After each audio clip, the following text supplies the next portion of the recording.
Okay, so welcome to the Praxis Behind the Obscure podcast. And today I have a special guest. I came across her work when I was taking a course on Goetia with Jason Augustus Newcomb.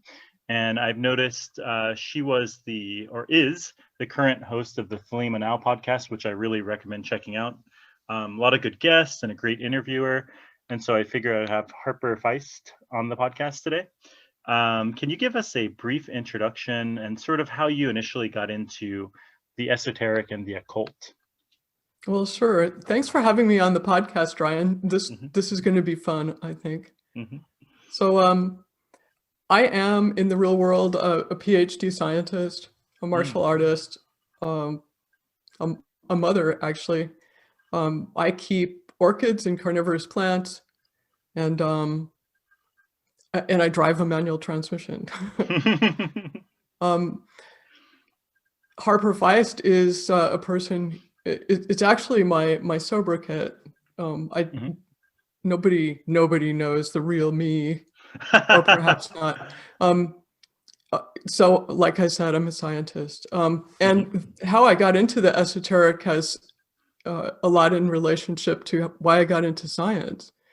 When I was an undergraduate, I found myself in the basement of Norland Library, which is this titanically huge, wonderful library on the CU Boulder campus.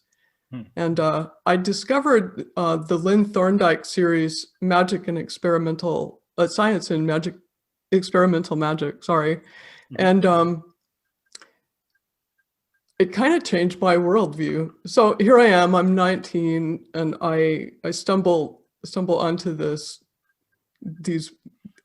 bunch of amazingly cool green books that talk about alchemy. They talk about how chemistry evolved from alchemy.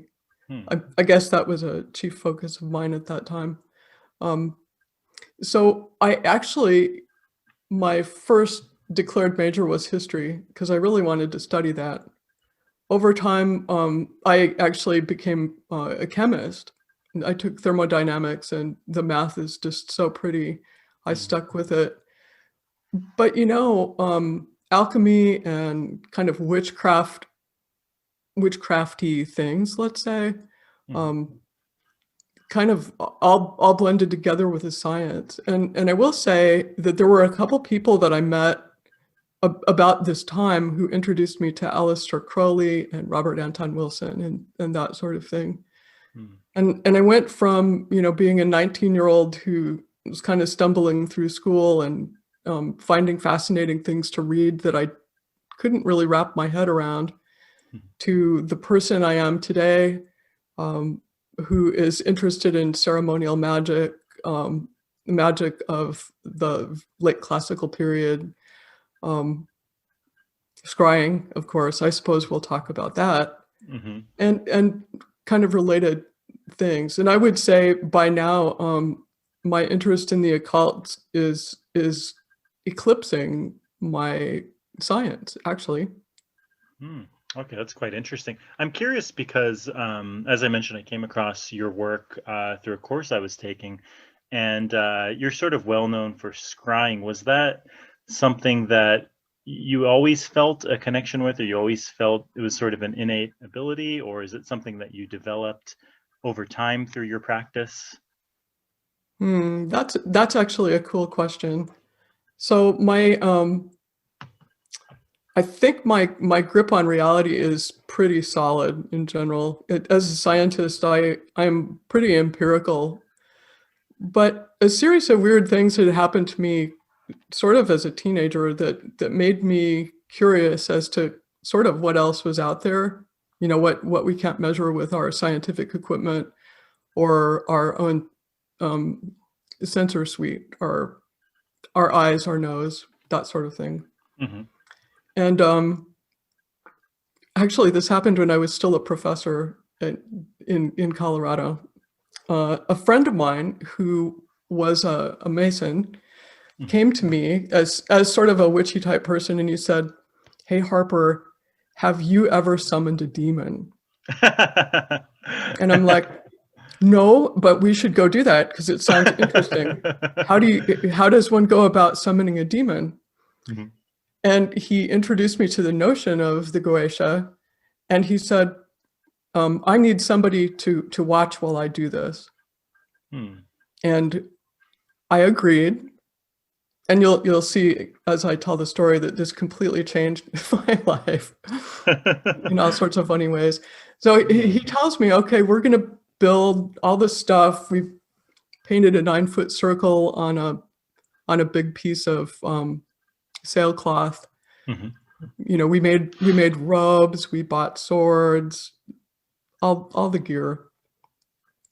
And when we were and it's pertinent to this that we chose a spirit from the Theurgia Goetia because he thought they were less frightening than the rest of our 72 friends. Right. So here we are, this guy, this Mason, and me, and we have all our gear, and we sneak into the Masonic temple in Boulder. Won't tell you which one. We sneak in there. We lock ourselves in the temple. I think it's Saturday afternoon, and we put on our robes, and we lay out the circle, and we start working. And so my friend is absolutely terrified that something is gonna happen. I'm thinking that probably nothing will, and in the back of my mind, I'm worried that the Masons are going to figure out what we're doing and ask to be permitted. Right. So my friend is so nervous he can't actually remember the script, which he had previously memorized. So he's stumbling through the reading of the invocation, and I'll be darned, shit started to happen. So I'm sitting at his feet inside the circle, and we were trying to call the spirit into a crystal on the triangle, the total classical approach. And I saw the atmosphere sort of condense in the back of the room, and things got cold, and my friend started to get really freaked out. I'm still more worried about the Masons than the spirit, but the spirit actually appeared in the back of the room. And he was sitting, like, insofar as spirits actually have gender, we'll call him he. He was sitting in one of these movie theater type chairs, and he was small, and mostly he sounded like my mom, right? Why don't you call me? And it wasn't, I'm making it sound pathetic, but actually it was really poignant in that, I mean, it meant to me, it was a wholehearted invitation by the invisible world in a sense. And so I reported this to my friend, and he wrote down the very brief conversation we had. And then we gave license to depart, and at the speed of light, we ripped our robes off and rolled everything up and went running from the building. So, oh, go ahead. Oh, that's interesting. I would also say probably the fact that you guys were sort of worried about the Masons coming in, and that alone probably almost puts you in like a heightened state of awareness too, sort of a, I don't know what you would say, but you have to almost be hyper aware. Are they coming in? What's going on here? Almost like like an altered state in a way, right? Kind of, and keep in mind that Masons don't like women, right? Yeah, they're not usually allowed in the Blue Lodges, right? Yeah, so I wasn't supposed to be in there for all sorts of different reasons.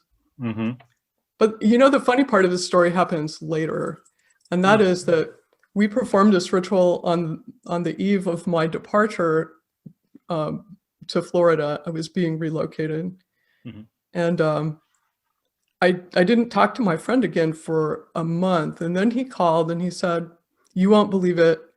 The spirit, who was Ushiel, of, like I said, of the TG, he showed up while I was having a massage, and and so we terminated the phone call, and I'm sitting.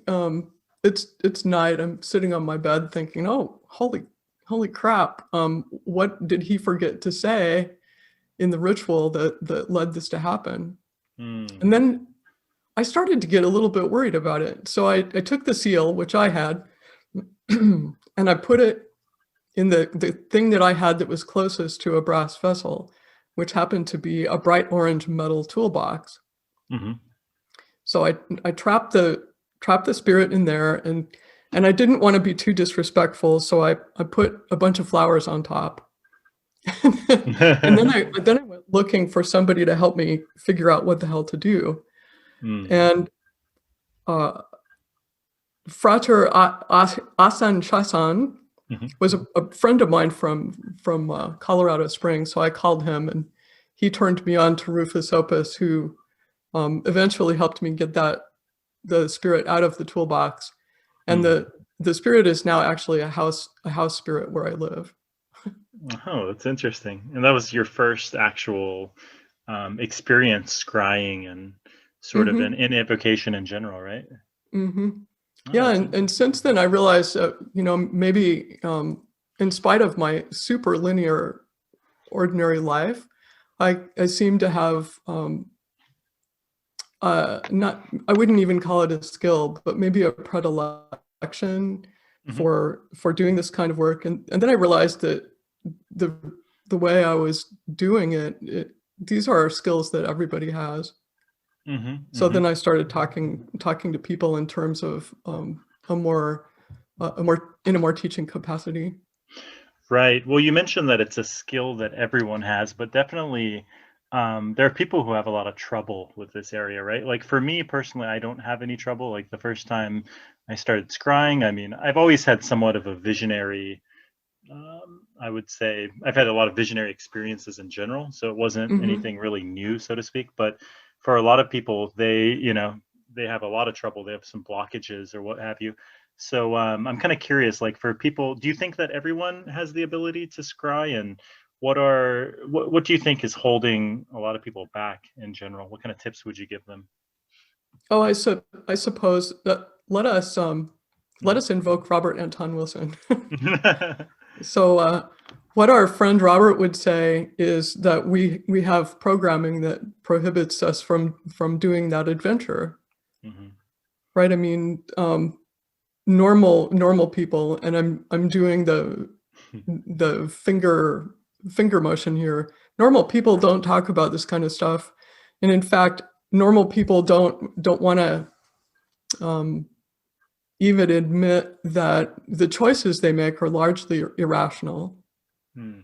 So just as an example, I recently purchased a car.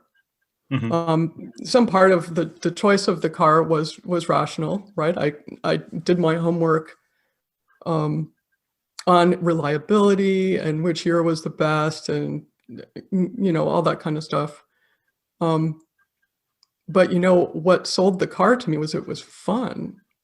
Right? It was pure emotion. So, yeah, so that's pure emotion, and right, people won't even admit to themselves that their lives are largely driven through irrational feelings and emotions and impressions and relationships and all that. They won't even admit that.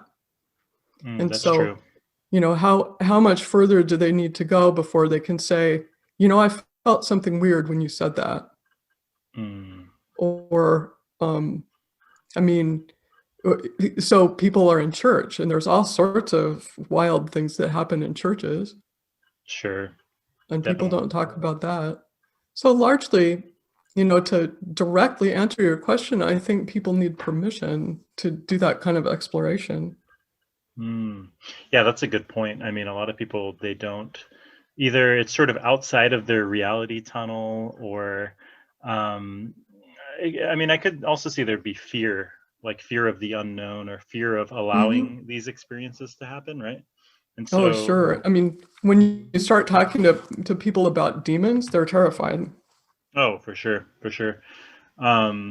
Except me, apparently, because I'm damaged or something. Yeah, I don't that's know. what was your first reaction seemed sort of when you said that Mason friend of yours mentioned like evoking a demon or something. Your first reaction was like, yeah, let's go do this, whereas a lot of people would be like, what the hell, right? Like they would be sort Yeah. of scared or shocked or freaked out or what have you, right? So Well, actually, that tells everyone a lot about my basic personality. We'll just leave it at that. oh, that's funny.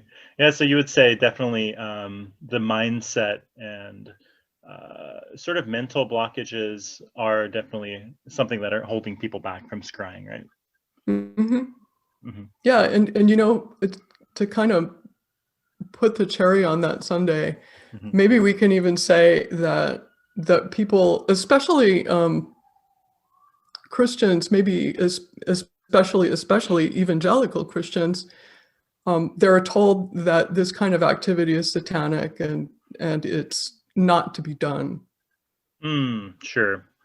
Right. So they have sort of I guess you would say narratives, or they're sort of given opinions or structures on what their visionary experiences might be. So if it's something Hmm. scary, then that's wrong and you shouldn't be doing this. If it's something that looks I don't know, threatening or scary, if it's something that's beautiful, then maybe it's correct, right? So they come in with these Right. sort of preconceptions or narratives on how they would interpret any sort of scrying experience in general, right? Sure, I think so. I mean, my whole generation has watched The Exorcist too many times. Oh yeah, yeah. Okay. Do you find that once people get beyond, some initial mental blocks, do you find that they can at least have a fair amount of scrying or visionary experiences? Hmm. Yeah, I Hmm. honestly think so. The feedback that I've received from like my talks, my classes, that sort of thing, Hmm. um, there's just this really beautiful variety of ways that this actually manifests for people. And no two people do this exactly the same. Hmm. No two people receive the same type of information. Hmm. But when you give yourself permission to do something and just listen, something is going to happen. Right, right. Do you find that people, like for me, I'm very visual, right? Hmm. And do you find that, so when people typically think about scrying, at least me, I think of more like visionary experiences, right? But do you find that a lot of people have, they do these, but they have more of an auditory experience or other sensations rather than visual? I think there's a really huge variety. Hmm. And actually, you said something that reminds me of an important point. Hmm. And that is that, some people, when we all start talking about scrying, they're upset because they've never managed to get spirits to show up, in full physical manifestation. Hmm. And in my experience, that doesn't usually happen. Um, there is generally a sort of link between the experience and the interpretation of it that's not very clear usually. Hmm. Um, but yeah, I think there's all sorts of different expressions. In fact, I'm Hmm. not super visual. My Okay. actually, true confessions, my eyesight is wretched. It's it's highly corrected all the time. Hmm. Otherwise, I couldn't drive. I would have trouble recognizing people. Hmm. So, my scrying experience is not very visual. Okay, that's important for people to hear because a lot of people probably do have these experiences, but they interpret them as not being scrying experiences or visionary experiences per se Hmm. because they're not coming in only through the visual aspect, right? Different through different Right. sort of spheres of sensation, right? Sure. And I Mhm. think one of the major points that I try to make with people is that additional information other than visual is really important. Mhm. So, I mean, what is scrying really? It's like, let's call it an imaginative trance. Mhm. And so when you go into trance, for whatever reason, you have to kind of follow it. You have to make it continue. Mm-hmm. You have to will yourself to stay, mostly, unless there are entheogens involved, or unless you're ridiculously tired. Right, right. And I kind of, what I think about the extra the information given by the other senses is that it can be used to extend and expand this imaginative trance that is scrying. Sure. Would you even recommend people use entheogens? For me personally, I mean, back in the day, I did a lot of entheogens, I guess, as you would call them. And so I would say that sort of it sort of like broke open the door, so to speak, right? I'm not saying that I wouldn't been able to scry or have these sort of experiences without them, but I would certainly say that they help me tap into that potential, or to sort of opened a gateway that I'm able to utilize, right? Mm-hmm. And so, I mean, that's sort of these days, I don't know, these days entheogens are sort of cool and hip, and it's the Silicon Valley thing to do, right? Like now they're talked about almost in the way of like optimal performance or something. So it's no longer that taboo as years ago, right? Right. But I mean, you can even get ketamine from your therapist. oh, are you serious? I didn't know It's stunning. that. Yeah, I have a lot of my family's up in like half of my family's up in Oregon, and I believe like all drugs are decriminalized now there. So it's not anything Mm-hmm. weird, and with all the research on psychedelics for mental health and whatnot. Do Yeah. you ever recommend people to use those substances? I mean, especially if they're in a place where they're legal, right? Well, so the questions of legality are important ones. Mm-hmm. And obviously, this is going to go out into the public, so I'm not going to say to tell people Mm-hmm. to do illegal things. Mm-hmm. But let me step back on my other foot. And I'm a Thelemite, and what people do with their bodies is their business, Mm-hmm. in my book. Right. And further, let's just say the way that I think about this in general is as an experimentalist. Mm-hmm. So we always want to push the boundaries that we have. If Right. this works, maybe that works better. And I think it's really important for people to continue to try new things. Oh, for sure. For sure. Was that diplomatic enough? Yeah. I mean, I totally agree. Try new things, but be somewhat smart about it, or somewhat Yeah, safe. I mean, Safe. be Take sensible. precautions. Sure. Yeah. Sure. Definitely. Definitely. Like you could probably have a really fantastically transformatory experience running across a highway, but like, Right. Might not be the most prudent thing, but yeah. mm-hmm. Okay. Yeah. Okay. I'm curious. I mean, you mentioned about evocation. I'm curious, what practices do you currently do regularly? And how has your overall, personal practice evolved over time? That actually is sort of a long story. So Mm-hmm. let me shortify it just a little bit for you. Mm-hmm. I have been lately Mm-hmm. doing PGM related magical work. And the way that I approach the PGM is sort of like, and this is going to be totally heretical to some people, but when you read the PGM and the PGM says, okay, go find a donkey head, and then go and get the stomach of a black sparrow, and then go and get a box shaped like a monkey that has a door in the top. So all of the magical materia of the PGM were just things that were commonly available, right? Sure. And so what would happen if we were to take probably they were scribes or something like that, these dudes and dudettes perhaps who wrote the PGM, if we brought them forward into the year 2021, Mm-hmm. they would have written those spells around cell phones and around cars and around heating systems and around Tinder. For sure. So a lot. Usually, what I like to do is to do the spell the way it's written, and then push it forward in time, because I don't live in the 2nd century of the Common Era.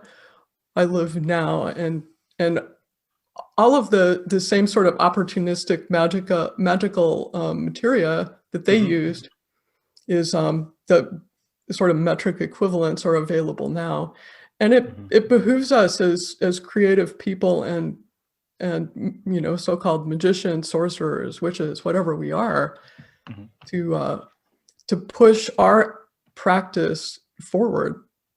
I mean, the whole of the PGM is this big syncretized mess of spells and religious material and gods and goddesses that wouldn't have been possible without Alexander the Great. Yeah, right? exactly.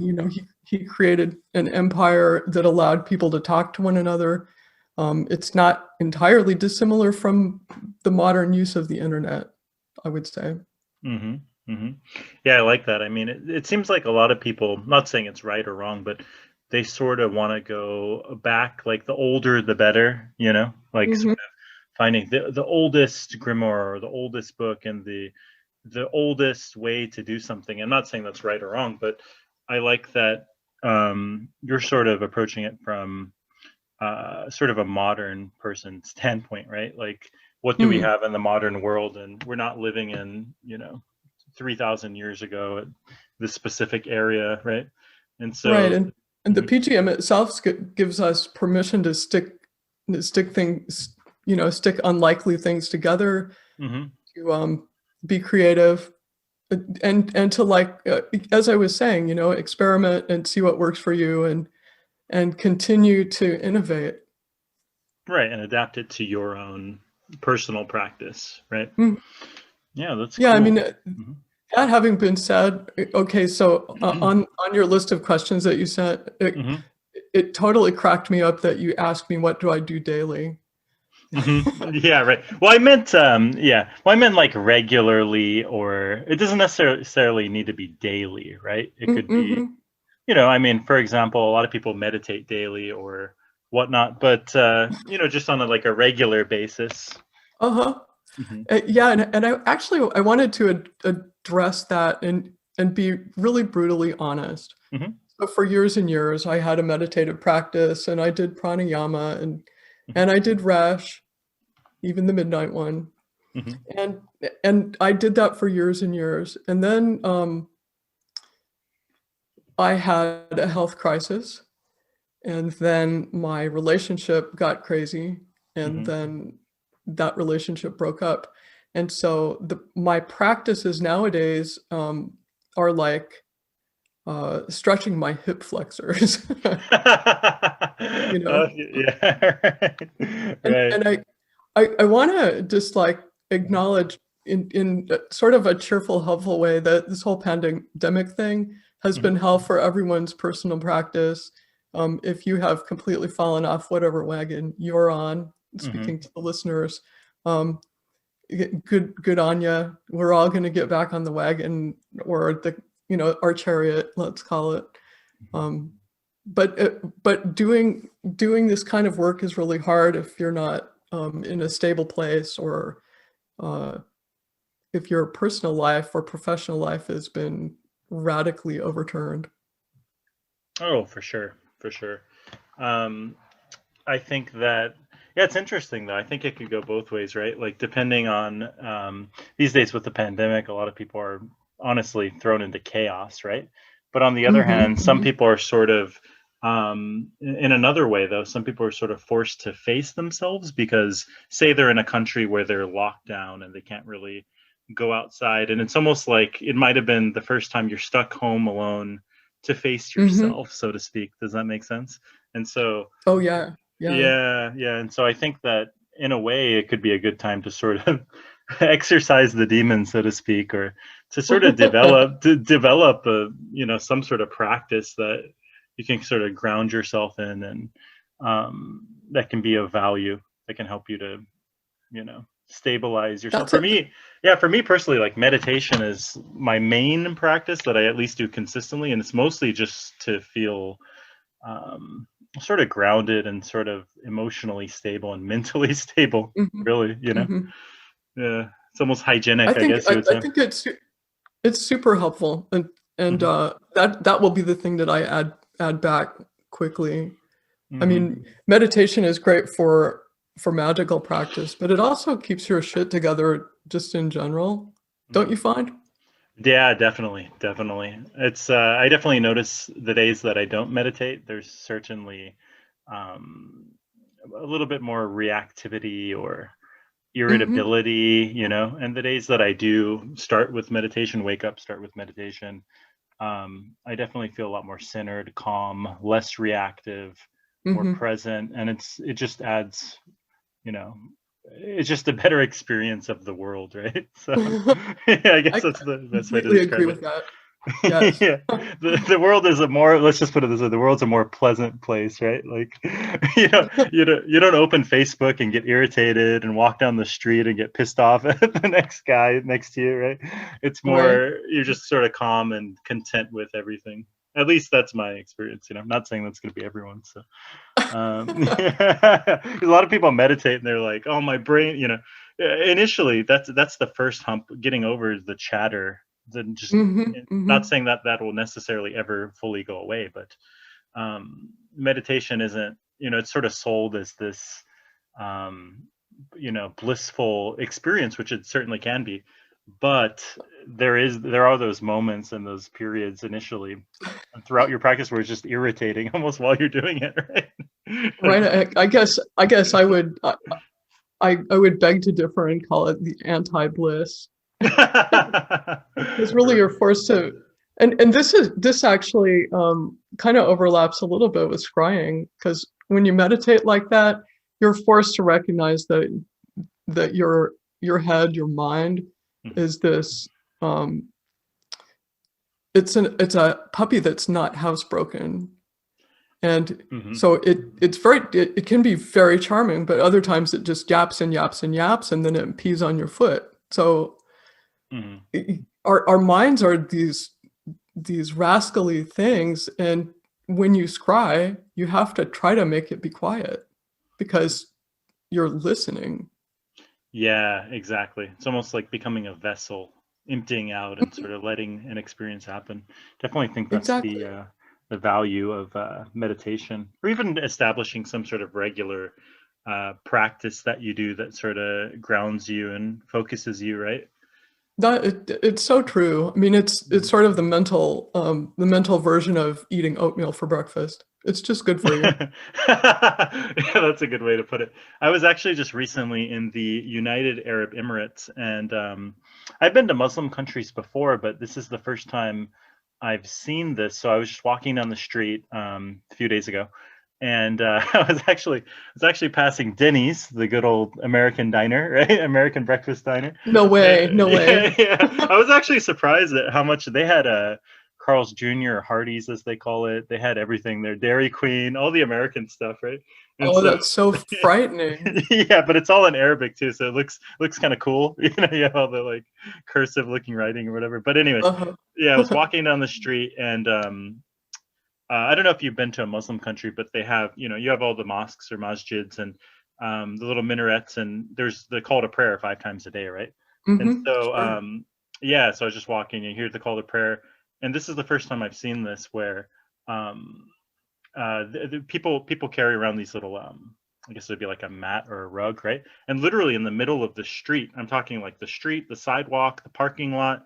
Like as soon as they hear the call to prayer, they would open up their bag, put the mat on the ground, and literally everyone would just go into prayer, literally in the middle of Mhm. the street, right? And I thought that, I'm not saying necessarily that I subscribe to Islam or any mainstream religions or anything, but the fact that they're so dedicated and they have like a regular it's like a regular part of life. It's not like Mhm. there's the spiritual life and then the mundane life or something like that. It's like, no, this is, it's a consistent practice. It's integrated into all aspects of life. And it's sort Right, of, yeah, right. I thought it was pretty, I thought it was cool in a way just to see people so dedicated and devoted to something that they literally just do it in the middle of the street like that. Like I And had they probably don't even think about it. It's just Mhm, it's so ingrained in their schedule, in their habits, in their hearts that it just mhm. happens. Right. And honestly, this is kind of fucked up, but the first thing that came to mind was when I saw that, I was like, wow, these people are extremely devoted and dedicated. And I was thinking, like, what are Americans this dedicated or devoted to? The only thing I could think of was like complaining on Facebook or something like that. That's like the daily ritual I seem to notice. Oh, well, I think we're probably all guilty of that. Shame on us. Yeah. Might not necessarily be an American phenomenon per se, but yeah. Well, not anymore, but I think maybe we started it. Yeah, exactly. Yeah. The virus has spread, so to speak. So, I um, think. yeah, that's pretty funny. Okay, cool. Yeah, actually, also I found out about you through your podcast, which is it's an amazing podcast. You have amazing guests on there, and yeah, great interviewer overall as well. I'm very curious since you've interviewed so many people. I think you said how many episodes have you done? Like 50 or? Well, I was calculating it's been 5 years and we do one a month, so it's something on the order of 60. Oh wow. Okay. I'm curious if have there been any, not to ask you what your favorite one is or anything like that, but Okay, God, uh, don't do that. I'll just hang up. but has there been, maybe a handful or one or two that you did and it sort of just totally changed the way you think about things or sort of encourage or inspire to practice a new practice perhaps? Yeah, actually. Let's step back a little bit. Thelema Now is the podcast of the U.S. Grand Lodge Hmm. of the OTO. And I am incredibly honored to have been the host, or God forbid, hostess of Thelema Now since probably mid 2016, I think. Hmm.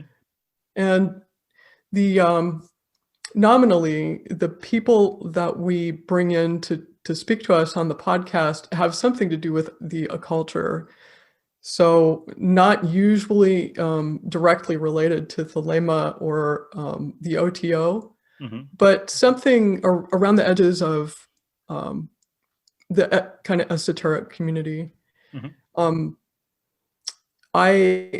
so a couple of people who have impacted me in a couple really interesting and important ways have been associated with Scarlet Imprint. Mm. And I will say that Peter Mark Adams is an author in their stable.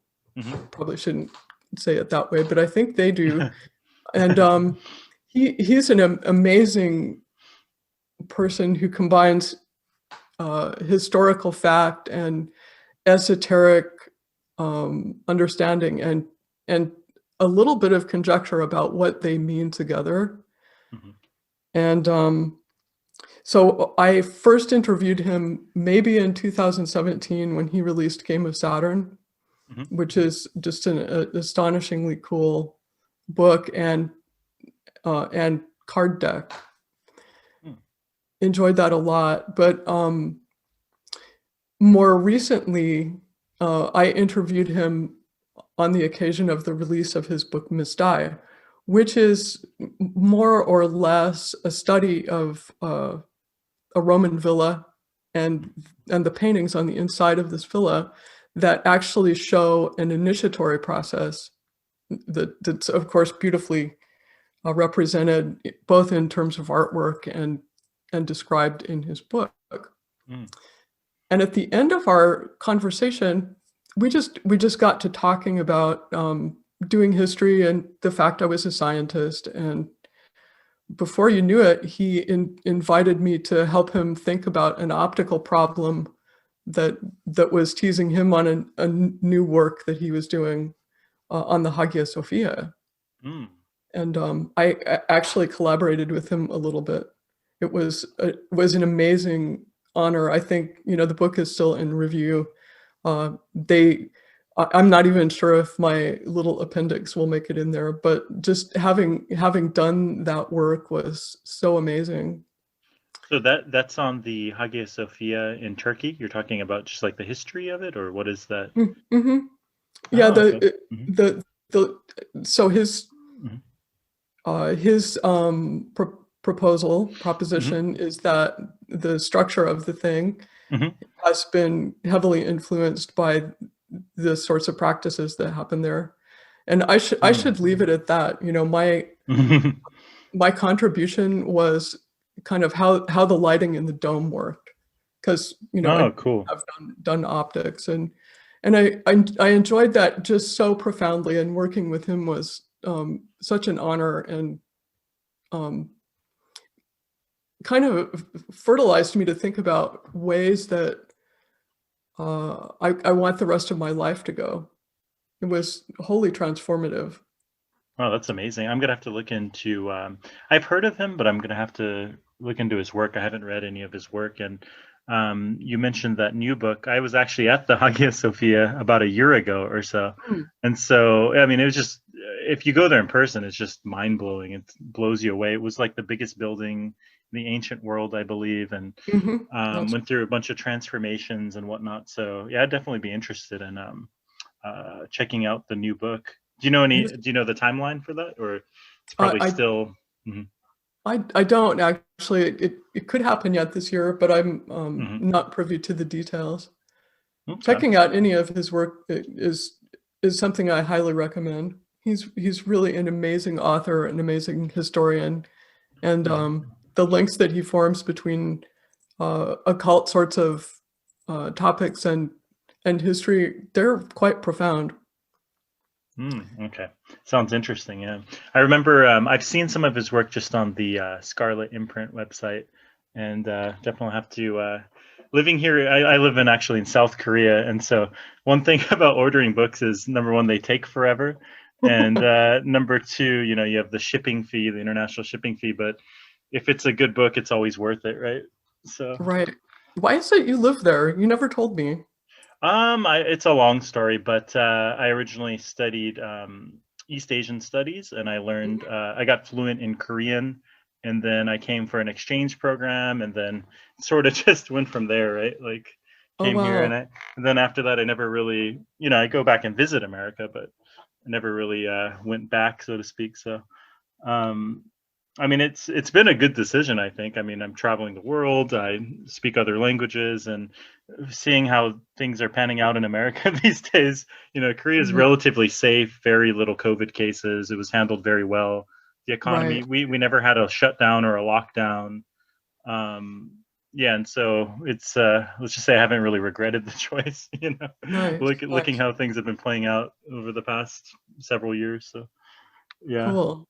Yeah. Wow, I guess I can never stop being an interviewer. It's not my turn to ask the questions. Well, speaking of that, actually, I mentioned that you're such a good interviewer. This is kind of inside baseball, I guess, but there will be people here who interview or have their own podcast that listen, I'm sure. So I'm curious what your tips would be for like interviewing. Just, this is sort of off topic, I guess, but what would you say? Like you're very good at getting the person to speak and open up. What would you say? Are there any keys to that? Oh, I suppose most of that's just common sense. So even as you did, you came up with a series of questions to provide some structure for the interview. We're largely sticking to it, which is helpful as I'm discovering as an interviewee. But also how to put this. So when I'm interviewing, like all my attention is on the person I'm talking to. I almost, like I was telling you before we went live, I almost always use my webcam on because there's just a variety of visual hints that people will give you that they're comfortable or they're not. One thing I really like to do is to have people read from their work. I don't always get to do that, but sometimes I get people to read really astonishing things, Yeah, which is always cool. But I mean, in a sense, being an interviewer is the same as being a scryer in ceremonial magic, right? You have a series of things you want to know from the entity, be they spirit or a human person, and then you sit back and listen. I think. right. I don't. No, short of that, I don't have any secrets. Right. Then you cut the internet connection and license him or her to depart. It's kind of the They're same, not right? supposed to know that, Ryan. That's pretty funny. No, I like your analogy. That's a great analogy there. Definitely.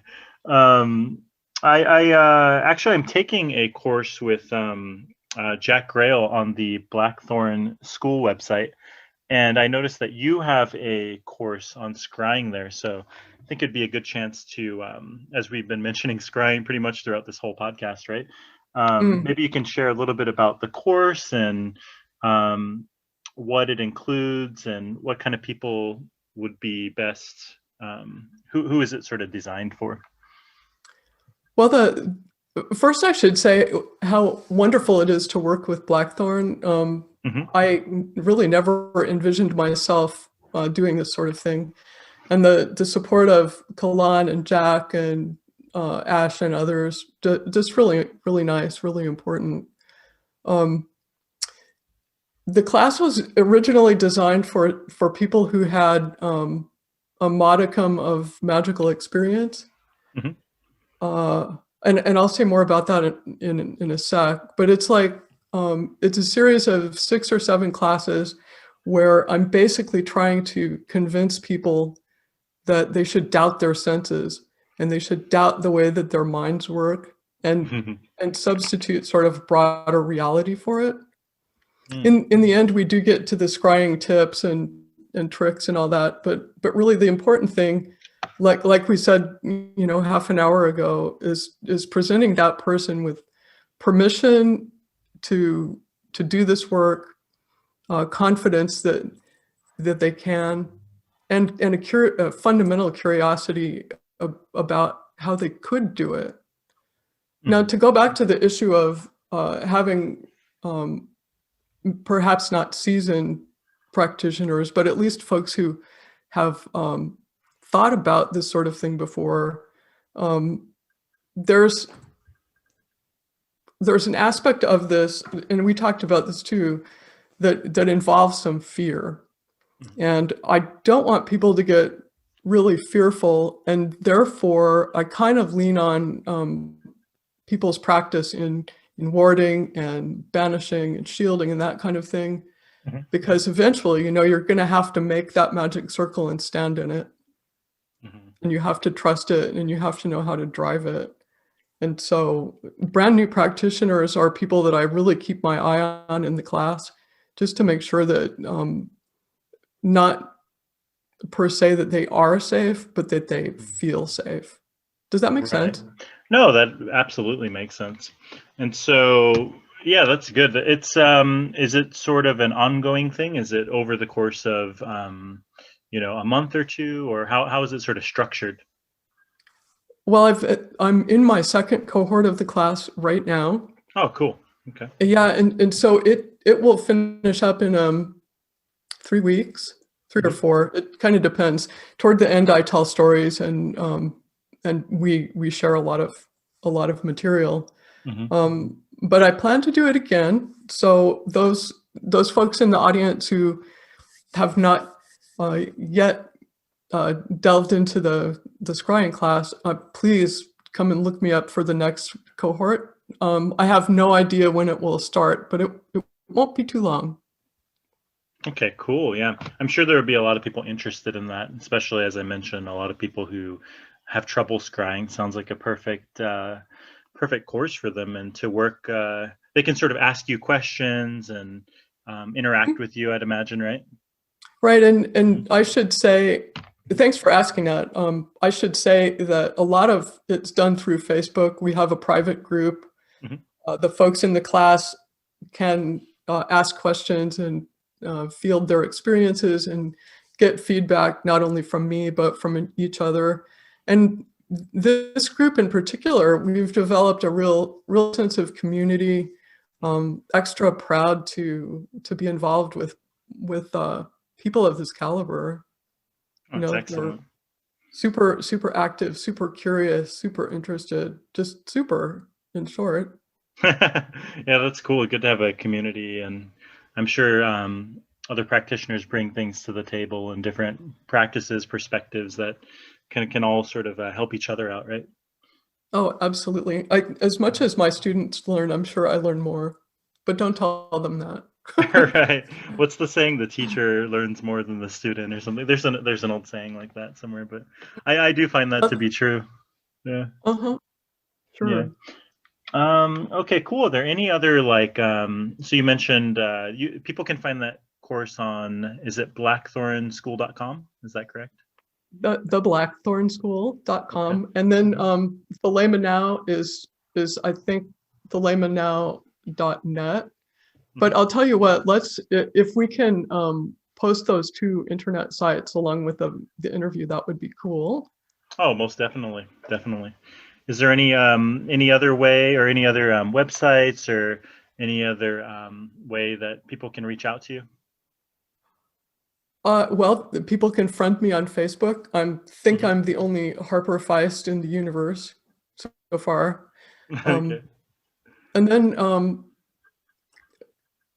I wonder, is it appropriate for me to leave an email address? Oh yeah, definitely. You can tell the listeners your email, and then also include everything in the show notes as well. Okay. Well, it's really easy. It's harper.feist@gmail.com. Okay, perfect. Well, it's nice that you have a sort of unique name. It's not, Jessica Smith. they might be browsing through like 10,000 profiles or something to find you. So right. No, I'm easy. I mean, no, I'm not easy. I'm easy to find. Easy to find. Yeah. It's good to be precise. Oh, definitely. Well, yeah, thanks for for sure. Thanks for coming on. This has been really a great conversation, I think, and hopefully the listeners get a lot of value. And I definitely recommend, for those who are having trouble scrying, definitely recommend checking out your course. And as I mentioned, I've taken a course with the Blackthorn School, and it's really formatted very well. And you do get interaction with the teacher. And so definitely, if anyone's interested, go check that out. And until next time.